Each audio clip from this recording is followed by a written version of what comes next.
Morning. Last class में हमने हरी खाद की फसल पढ़ी थी। अब आज अपन अपना एक लास्ट टॉपिक पढ़ेंगे इस वाले चैप्टर का, वो है खली की खाद। खली की खाद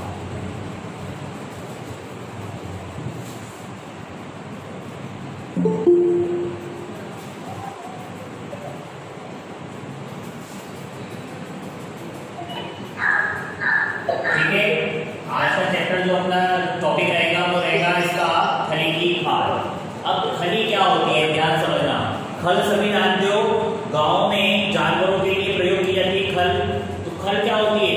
तिलहनी जो फसलें होती हैं, तिलहनी फसलों से तेल निकालने के बाद जो अपशिष्ट पदार्थ बचता है, तिलहनी फसलों से तेल निकालने के बाद जो अपशिष्ट पदार्थ बचता है क्या कहलाता है? खली कहलाती है। ठीक है। और उस खली को अगर आप खाद के रूप में प्रयोग करोगे चूरा बना करके, तो क्या कहलाएगी? वो खली की खाद कहलाएगी। आई बात समझ में? तो यहां ध्यान से देखो कि जब तिलहनों से तेल निकालने के पश्चात, तिलहनों से तेल निकालने के पश्चात बचे अवशिष्ट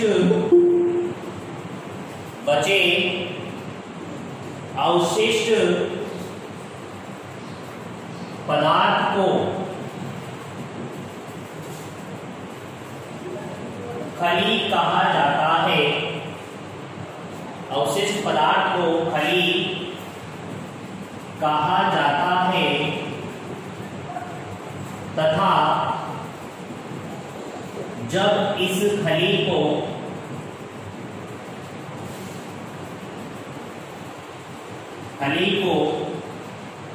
खेत में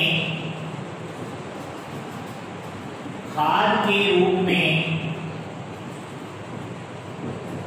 प्रयुक्त करते हैं तो यह खली की खाद कहलाती है।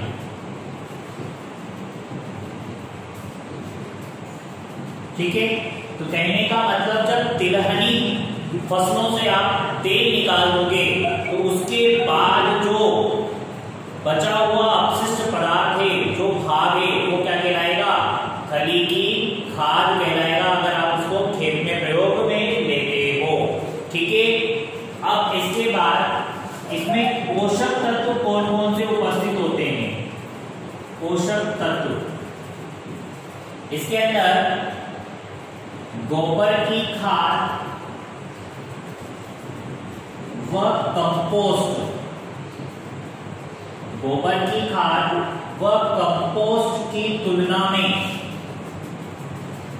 कंपोस्ट पढ़ा था अपन ने, गोबर की खाद व कंपोस्ट की तुलना में खली में नाइट्रोजन की मात्रा अधिक तथा फास्फोरस व पोटाश यानी कि के पोटाश भी उपस्थित होता है। तो इसमें देखो अपन ने इससे पहले पढ़ा था जिसके अंदर अपन ने जो जैव उर्वरक पढ़े थे, तो उसमें अपन ने एक तो नाइट्रोजन वाले पढ़े थे, एक फास्फोरस वाले पढ़े थे। लेकिन खली की खाद में वो नाइट्रोजन तो अधिक मात्रा में होता ही होता है, इसके अलावा इसमें फास्फोरस व पोटेशियम भी उपलब्ध होता है। तो कहने का मतलब पोषक तत्वों में गोबर की खाद और कंपोस्ट की ज्यादा से ज्यादा मात्रा में, इससे इन दोनों से ज्यादा मात्रा में क्या होती है? नाइट्रोजन, फास्फोरस व पोटाश उपस्थित होता है। ठीक है। ये तो पोषक तत्व हुए। अब इसके बाद खली के प्रकार, आपका अगला टॉपिक आएगा खली खली के प्रकार।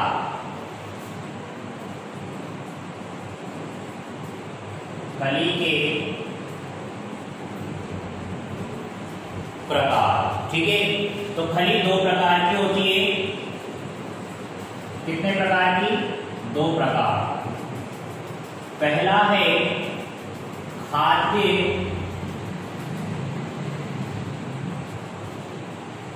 खलियां, ठीक है। और आपके दूसरी जो प्रकार है अखाद्य खलियां। अब खाद्य खली और अखाद्य खलियां क्या होती हैं? वे खलियां जिन्हें पशु भोजन के रूप में भी प्रयुक्त करते हैं, वे खलियां क्या है? खाद्य खलियां, जिनका प्रयोग भोजन के रूप में पशुओं को दिया जाता है और उनका क्या करते हैं? उसका ही प्रयोग किसमें करते हैं? खेत में भी करते हैं।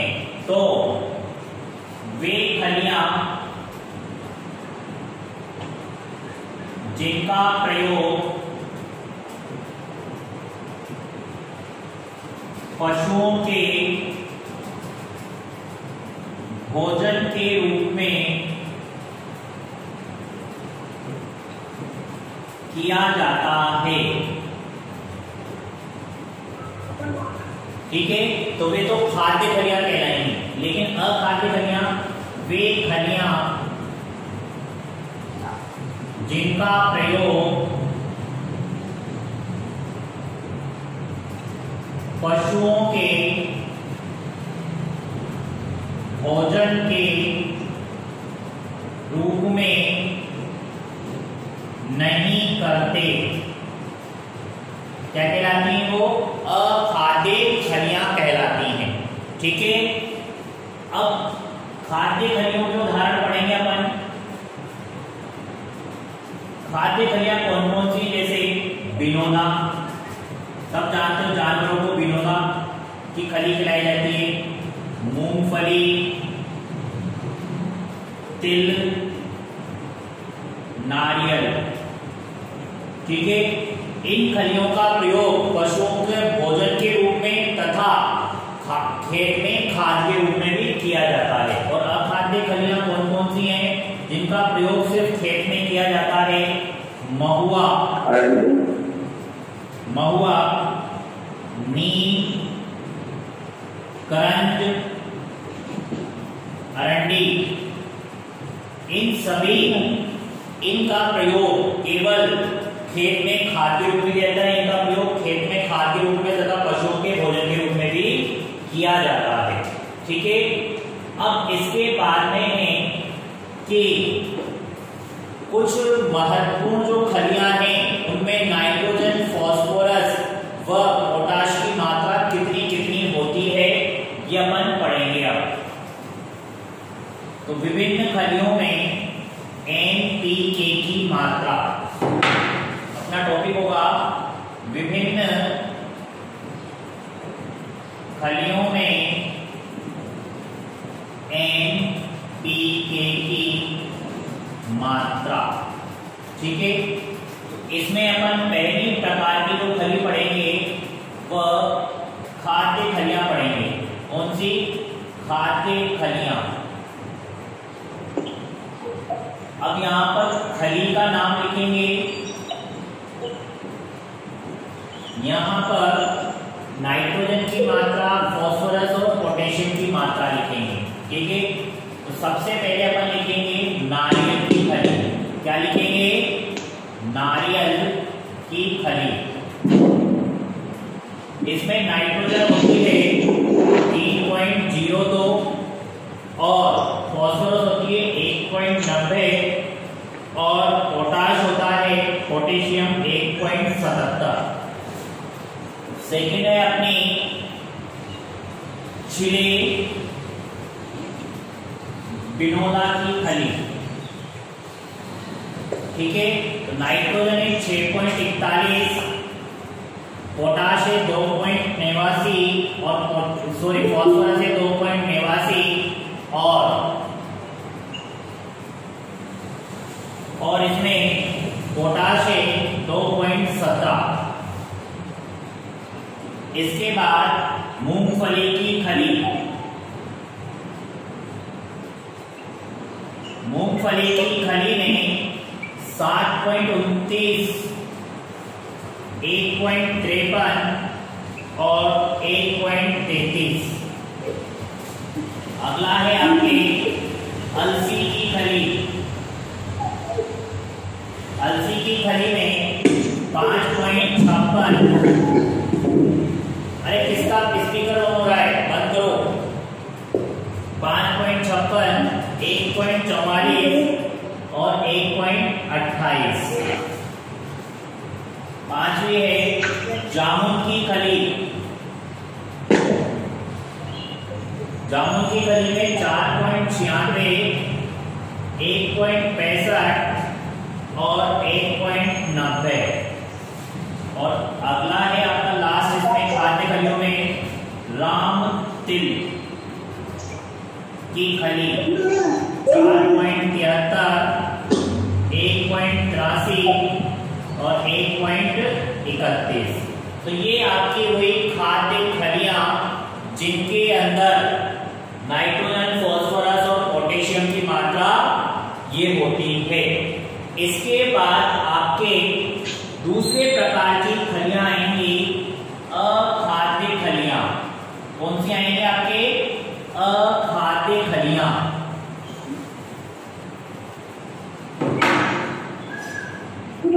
अखाद्य खलियां, इसमें सबसे पहला आएगा अरंडी की खली 4.37, 1.85 और 1.39। दूसरी आएगी बिना छिले बिनोला। अब ध्यान से देखना इधर, अपन ने खाद्य खलियों में पढ़ा था छिला हुआ बिनोला, और बिना छिला हुआ बिनोला किसमें आएगा? अखाद्य खलियों में आएगा। तो बिना छिला हुआ बिनोले की खली में 3.99 नाइट्रोजन, 1.89 फॉस्फोरस और 1.62 पोटेशियम। इसके बाद करंज की खली,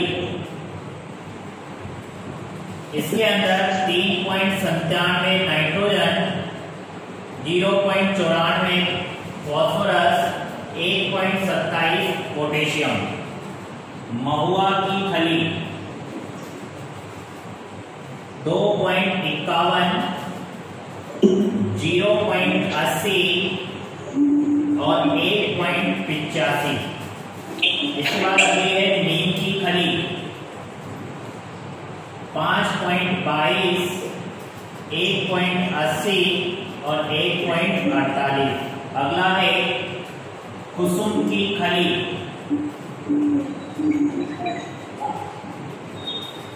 इसके अंदर 4.92, 1.44 और 1.23। और लास्ट है इसके अंदर 7 नंबर पर अंडों की खली। अंडों के छिलकों को पीस करके, किसको? अंडों के छिलकों को पीस करके भी उसको खली के रूप में प्रयोग करते हैं खेत में खाद बना करके। 3.62, 1.52 और 2.05। ठीक है, तो आपको यहाँ पर 7 प्रकार की अखाद्य खलियां हैं और 6 प्रकार की आपके पास खाद्य खलियां थी। ये आपकी खलियों के अंदर नाइट्रोजन, फॉस्फोरस और पोटेशियम की मात्राएं हैं। ठीक है, इसके बाद आपका जो लास्ट टॉपिक है वो है खाद्य खलियों को प्रयोग करने की विधि, यानी कि खलियों को प्रयोग में लेने की विधियां 2 प्रकार से होती हैं। पहली विधि है आपकी बुआई पूर्व, दूसरी विधि होती है बुआई के पश्चात। 2 प्रकार की विधियां हैं खलियों को प्रयोग करने की। पहली तो बुआई से पूर्व और एक बुआई के पश्चात। तो इसमें अपन पढ़ेंगे पहले। क्या हुआ?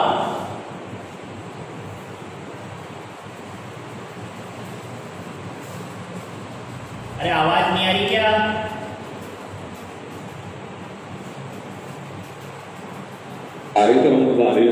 उसका नेटवर्क डिस्टर्ब हो रहा होगा, एक बार रीजॉइन करो उसको दोबारा। अब इसमें अपन को ये पढ़ना है कि प्रयोग कैसे किया जाता है। तो इसमें देखो ध्यान से कि खली को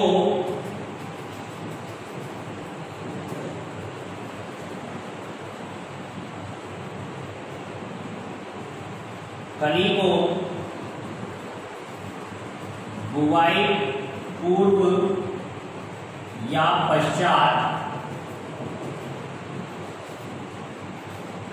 कूट कर और पीस कर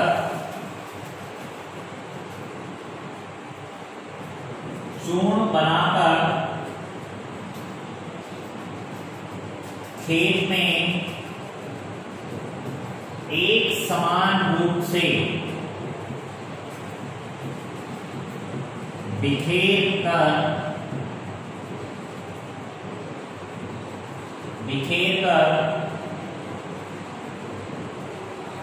प्रयोग में लेते हैं। यानी कि बुआई से पूर्व या पश्चात कूट कर पीस कर चूर्ण बना लिया जाता है, उसको खेत में एक समान रूप से बिखेर करके प्रयोग में लिया जाता है। खली को खेत में डालने के पश्चात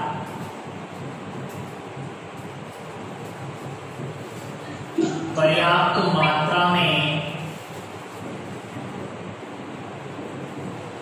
नमी रखी जाती है। ठीक है, इसके बाद क्यों रखी जाती है? ताकि अपघटन किसका? खली का छोटे छोटे अंशों में टूटना, ताकि अपघटन जल्दी व सही प्रकार से हो सके।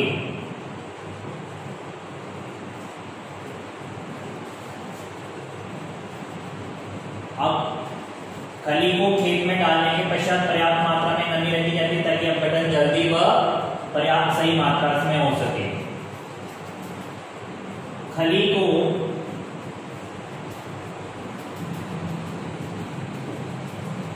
खाद के रूप में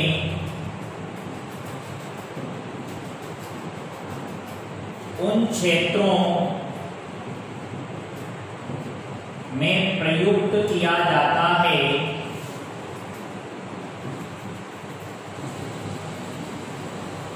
जहां जल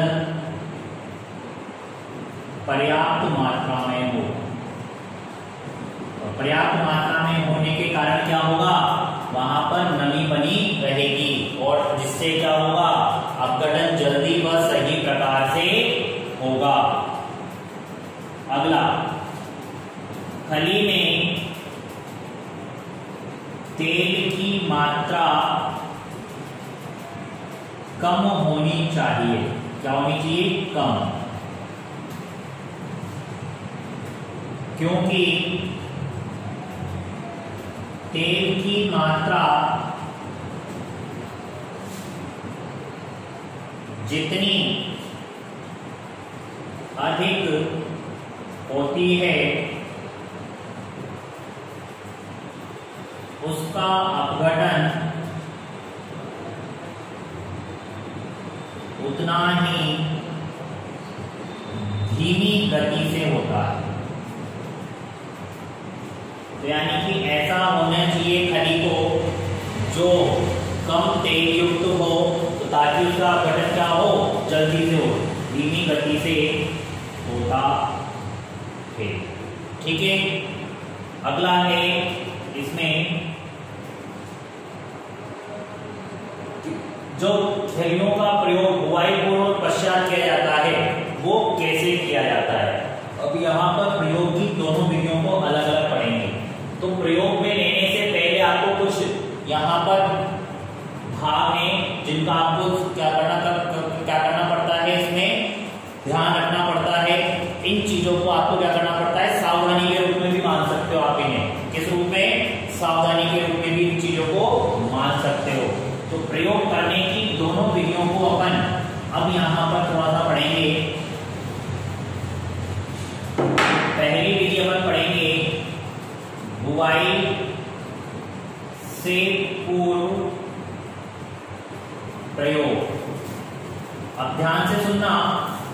बुआई से पूर्व कम से कम 2 सप्ताह पहले इसका प्रयोग किया जाता है खेत में। क्यों? क्योंकि इसके अंदर धीरे धीरे क्या होता है, ये अपघटित होती है और अपने आवश्यक तत्वों को किसमें छोड़ती है, मृदा में। इसलिए इनको कम से कम 2 सप्ताह पूर्व क्या करते हैं, खेत में प्रयोग करते हैं। 10 से 15 सप्ताह पूर्व खेत में चूर्ण के रूप में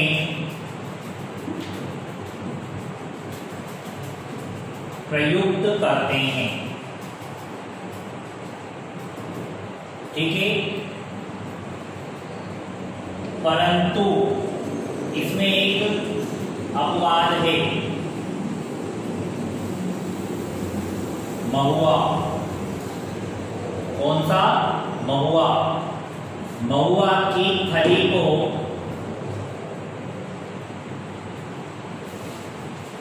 लगभग 2 माह पूर्व, कितने? 2 माह पूर्व प्रयुक्त करते हैं, क्योंकि इसमें उपस्थित सेपोनिक नामक रसायन, जो कि धान की फसल के लिए सर्वोत्तम होता है, उसका अपघटन बहुत धीरे होता है, बहुत धीमी गति से होता है। तो ध्यान रखना, खली की खाद को प्रयोग करने के लिए आपको कम से कम 2 सप्ताह चाहिए। उसके बाद महुआ की खली को लगभग 2 माह पूर्व। क्यों? क्योंकि इसमें एक रसायन होता है सेपोनिक। कौन सा रसायन? सेपोनिक रसायन। ये जो रसायन होता है ये धान की फसल के लिए सबसे अच्छा होता है, लेकिन ये क्या होता है, बहुत धीमी गति से अपघटित होता है। ठीक है, खली को खेत में डालने के पश्चात हल द्वारा मृदा को जोतना चाहिए। ठीक है, तो बुआई से पूर्व आपको 10 से 15 दिन, लेकिन महुआ है तो 2 महीने पहले। ठीक है, ये तो आपकी हुई बुआई से पूर्व। अब जो सेकंड है वो आएगी बुआई के पश्चात।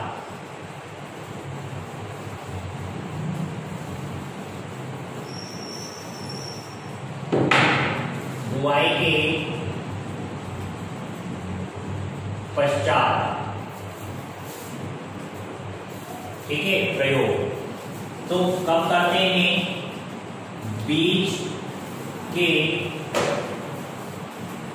अंकुरण के पश्चात। ठीक है, जब पौधा जम जाता है। जमने का मतलब फ्रीज होना नहीं है, यानी कि पौधा बाहर निकल आता है, फूट जाता है। बारीक पिसी हुई खली की खाद को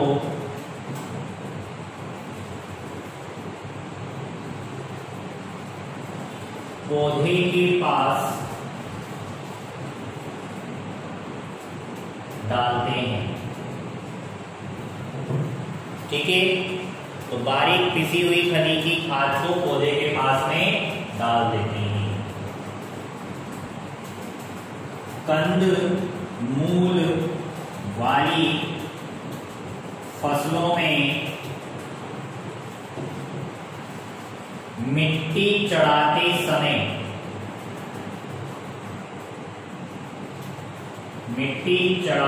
समय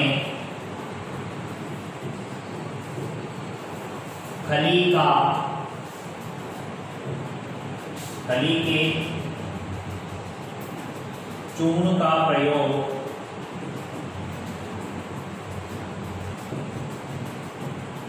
करते हैं। अब ध्यान समझना कि बीज के अंकुरण के पश्चात जब पौधा जम जाता है, जमने का मतलब वहां पर वो अंकुरित हो जाता है, फूट जाता है, उस समय क्या करते हैं, बारीक पिसी हुई खली की खाद को पौधे के पास में डाल देते हैं, यानी पौधा जहां हुआ है उसके वहीं पे आसपास डाल देते हैं। लेकिन यदि कंद मूल वाली फसलों में अगर आपको प्रयोग करना है तो जब आप कंद मिट्टी में दबाते हो, उसके ऊपर मिट्टी जब चढ़ाते हो, उसी समय खली के चूर्ण का भी प्रयोग करते हैं। इस प्रकार से आपकी खली के प्रयोग हुए।